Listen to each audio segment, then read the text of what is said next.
Hello there. So, in this video, I'm gonna teach you how to fix your cash card not delivered or Cash App card not delivered. So basically, I'm still waiting for my account to be approved for Cash App, so I have visual aids for you to follow on this process. Of course, the first thing you want to do is open up your Cash App application. This is how it looks like. And simply click on the profile icon. This is the only way how to proceed this, okay? Please take note about that.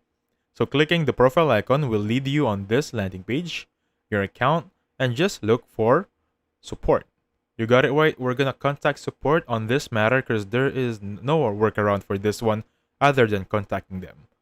After you click this button right here, you're gonna lead on this platform. So hi Cash, how can we help? These are the choices. So at the very bottom part, there is a start chat option.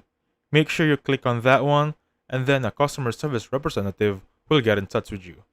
And that's how you fix your Cash App card not delivered. Thank you so much for watching. Please hit the like button and subscribe. I'll catch you guys on the next one. Goodbye for now.